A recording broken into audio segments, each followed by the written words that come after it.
Hello hello दोस्तों, good morning.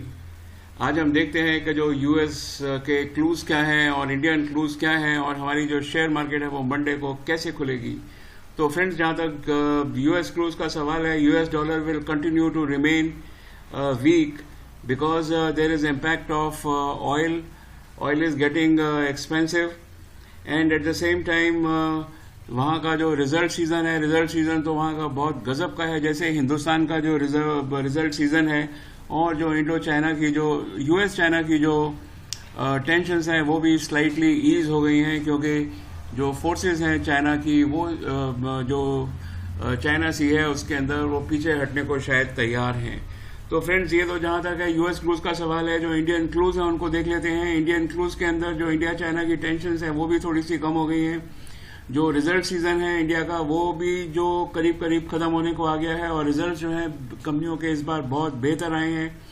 जो vaccines हैं वो जो है जो फर्स्ट उसका जो शॉट है वो इंडिया में बहुत सक्सेसफुल रहा है, क्योंकि डॉलर जो है वो वीक होगा तो रुपी जो है वो स्लाइटली स्ट्रॉन्गर होगा, ऐसे चांसेस हैं। और जो ऑयल है उसके अंदर ज़बरदस्त उबाल है, क्योंकि यूएस के पूरी इंटरनेशनल मार्केट में जो ऑयल है वो इंक्रीज हो रहा है, उसकी प्राइस इंक्रीज हो रही है, तो इंडिया के अंदर भी उसका जो है नेगेटिव असर पड़ेगा। तो अगर मैं इन सब क्लूज को देखूं तो मुझे लगता है कि जो इंडिया की जो मार्केट है जब मंडे को खुलेगी तो जो निफ्टी है वो न्यूट्रल टू माइल्डली पॉजिटिव के अंदर ही रहेगा, और उसके बाद देखेंगे कि इसके जो क्लूज हैं वो किस तरीके के आते हैं।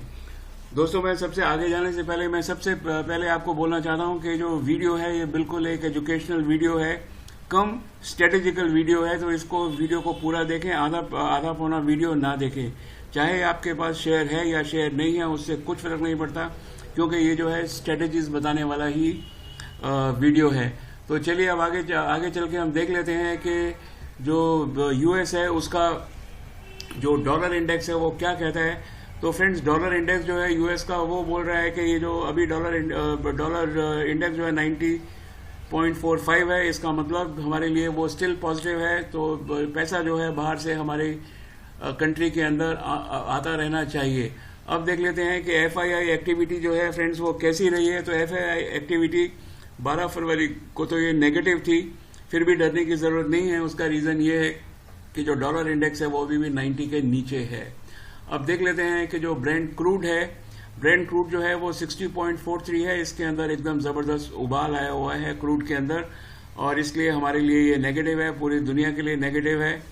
और क्योंकि हमारी जो रेंज है वो 48 से $52 है पर बैरल की, इसलिए जो आईटी कंपनीज हैं उनके लिए पॉजिटिव हो सकता है, लेकिन जो पेंट कंपनीज हैं उनके लिए नेगेटिव हो सकता है। अब देख लेते हैं फ्रेंड्स कि निफ्टी विक्स क्या कहता है। लेकिन निफ्टी विक्स हमारा बोल रहा है कि मार्केट चौपी रहेगी, आपको दोनों तरफ जो है खरीदने और बेचने के मौके मिलते रहेंगे। दोस्तों, मैं आज आपसे पूछना चाहता हूं एक सवाल। अगर आपके पास 6 घंटे हैं एक पेड़ को काटने के लिए, तो आपकी स्ट्रेटेजी क्या रहेगी? इसका भी हम जवाब ढूंढेंगे, बहुत इंपॉर्टेंट चीज है। आप भी इस क्वेश्चन का आंसर ढूंढने की कोशिश करिए और मैं भी ढूंढने की कोशिश करूंगा कि आखिर ये है क्या। अब देख लेते हैं फ्रेंड्स, हमारे जो शेयर मार्केट के दिग्गज हैं वो है रिलायंस इंडस्ट्रीज। रिलायंस इंडस्ट्री क्या बोलता है? रिलायंस इंडस्ट्री एक रेंज के अंदर चल रहा है फ्रेंड्स, और वो रेंज जब आप देख लीजिए, मैंने यहाँ पर इसको शो करी हुई है, जब तक ये 2100 के ऊपर नहीं निकल जाता तब तक हम यही मानेंगे कि जो है ये हमेशा नीचे गिर सकता है। उसका रीजन क्या है? उसका रीजन है कि जो आरएसआई है उसका डायरेक्शन नीचे की तरफ हो गया है, और ये जो हिस्टोग्राम है, ग्रीन वाला हिस्टोग्राम है, इसकी जो कैंडल है वो भी बहुत, इसके जो ये पिप्स हैं ये भी बहुत छोटे छोटे लग रहे हैं। तो फिलहाल मैं इसको न्यूट्रल ही रखता हूँ। हो सकता है ये पॉजिटिव हो, क्योंकि जो इसने गैप अप ओपनिंग ली थी, गैप अप क्लोजिंग तो नहीं हुई है, इसलिए स्पिनिंग टॉप बना है। लेट अस सी इसका एक्चुअली ये कैसा बिहेव करता है, लेकिन हो सकता है ऊपर जाके ये नीचे आ जाए। निफ्टी बैंक को देख लेते हैं फ्रेंड। निफ्टी बैंक क्या बोलता है? निफ्टी बैंक जो है ना, इसने एक बहुत छोटी सी यहाँ पर कैंडल लगाई है, लेकिन जो माउथ है वो बिल्कुल अपिश डायरेक्शन के अंदर है। ठीक है, तो ये छोटी कैंडल का कोई मतलब नहीं होता है। तो ये यहाँ पर तो न्यूट्रल दिखा रहा है, जब तक 1400 के ऊपर है कोई फिक्र की बात नहीं है। और इसका जो फर्स्ट जो सपोर्ट लेवल है वो यहाँ 1550 है फ्रेंड्स। एक बारी इसने 1550 को तोड़ा HDFC ने, तो फिर ये एकदम बेयरिश हो जाएगा। तो फिर हमको सोचना पड़ेगा कि इसके लिए क्या करना है। फिलहाल जब तक ये 1550 है तब तक आप खरीद के चलते रहिए। यहाँ भी अगर आप देखेंगे तो जो सिग्नल लाइन है, ब्लू मैगडी लाइन है और पिंक सिग्नल लाइन है, इन्होंने ऑलरेडी जो है एक कन्वर्जेंस चालू कर दी है। और फ्रेंड्स इसके अलावा मैं आपको एक चीज़ और बता दूं कि ये जो यहाँ का जो हिस्टोग्राम है इसका डायरेक्शन भी नेगेटिव तरफ ही है, इसलिए HDFC बैंक को तो आप नेगेटिव ही माने। और अगर इसका हम सम टोटल करें तो मुझे लगता है कि जब निफ्टी खुलेगा मंडे को तो वो एक बेयरिश टोन के ऊपर ही खुलना चाहिए उसको। तो चलिए फ्रेंड्स, अब देख लेते हैं आज के 2 दिग्गज स्टॉक्स, क्योंकि मार्केट जो है वो न्यूट्रल टू पॉजिटिव है। इसलिए सबसे पहले हम देख लेते हैं कि जब भी मार्केट जो है बेयरिश होती है तो उस टाइम 2 चीज़ें होती हैं। एक होता है कि ऑयल की वजह से होता है, तो जो ऑयल मार्केटिंग कंपनीज हैं उनको फायदा होता है, और दूसरा ये है कि जो IT कंपनीज हैं उनको फायदा होता है। यहाँ पर देखिए इसने एक जो है सिमेट्रिकल ट्रायंगल को तोड़ के ऊपर गया है। तो मेरा जो पहला इसका जो लेवल है वो 1345 का है, और उसके बाद जो लेवल होगा वो 1360-70 का होगा। लेकिन आप तो फिलहाल इसका जो लेवल है 1340 मानकर ही चलिए तो बेहतर है। That is number 1।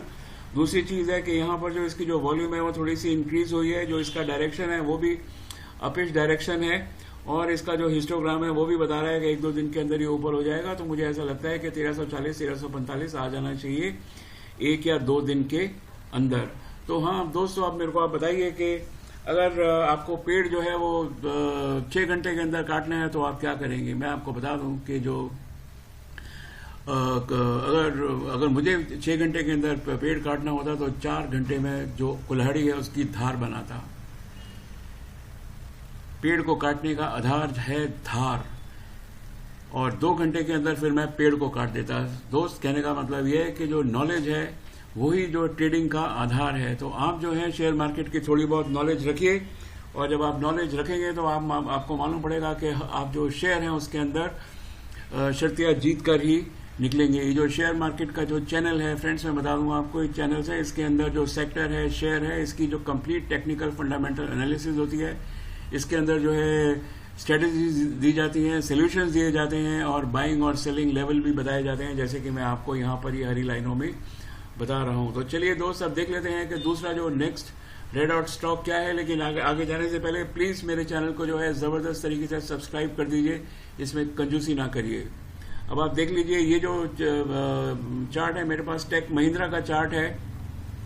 Take Mahindra के चार्ट ने यहाँ पर हालांकि एक डोजी दिया है, इसको हम बोलते हैं कि ग्रेवस्टोन डोजी। हिसाब से तो नीचे आना चाहिए, तो हो सकता है मंडे को जब खुलेगा तो थोड़ा नीचे खुलेगा, लेकिन इसका जो RSI है उसका डायरेक्शन अप है, बड़ी वॉल्यूम है, इसके अंदर वॉल्यूम थी, तो हो सकता है ये ऊपर ही जाए। 946 के ऊपर जब तक है तब तक, 940 के ऊपर तब तक हमको कोई दिक्कत नहीं होनी चाहिए। और दूसरी चीज़ ये है कि यहाँ भी इसका एक क्रॉस लगा है फ्रेंड्स, क्योंकि यहाँ पर इसका एक क्रॉस लगा है, 2-3 दिन में ये ऊपर हो जाएगा, इसको ऊपर ही जाना चाहिए with the first target of 1230 and the next target will be 1050। तो जिसके टारगेट्स हो गए 1030 और 1050, इसके साथ आप जरूर चल सकते हैं। तो फ्रेंड्स, जो मैंने अभी तक आपसे बात करी है, मैंने आपसे बात करी है कि जो मार्केट है वो चौपी रहेगी। ऑयल की जो पोजीशन है वो बहुत ज़्यादा ख़राब है हमारे पास, और ये जो निफ्टी और जो बैंक निफ्टी है, दोनों के दोनों मैंने आपको जैसे बताया, ये जो बैंक निफ्टी है, एक सेकेंड, चलिए मैं यहाँ पर बैंक निफ्टी आपको, मैं निफ्टी डायरेक्टली लगा के दिखा देता हूँ फ्रेंड्स आपको। ये देखिए यहाँ जो ये निफ्टी है, निफ्टी देखिए यहाँ फ्रेंड्स, निफ्टी 4 दिन से अगर आप देखें तो निफ्टी जो है ना ये एक दायरे के अंदर ही घूम रहा है। ये देखिए यहाँ पर जो है निफ्टी 1 2 3 4 5, यहाँ पर इसको ना एक रेजिस्टेंस आ गई है। तो फ्रेंड्स, सवाल ये है कि अगर इस निफ्टी को अगर रेजिस्टेंस आई है, इसका मतलब है इसको ऊपर जाने के अंदर जो निफ्टी है ना उसको बहुत तकलीफ होने वाली है। ठीक है, तो ये जरा आप ध्यान रखें। बहरहाल अगर इसको मैं टोटल सम अप करूँ तो सम अप करने के लिए मैं इसको ऐसे बोलूँगा कि जो निफ्टी है वो, मैगडी भी निफ्टी को यही बोल रहा है कि मैगडी भी नीचे जाएगा, सब कुछ इशारा कर रहे हैं कि निफ्टी जो है ना ये अभी ओवरबॉट हो चुका है, तो इसको जो है निफ्टी को नीचे ही जाना चाहिए। So friends, thank you very much, have a nice day. मैंने आपको 2 रेड आउट स्टॉक बता दिए हैं। प्लीज़ मेरे चैनल को सब्सक्राइब करिए और कमेंट जो है वो ज़रूर करें। Thank you very much.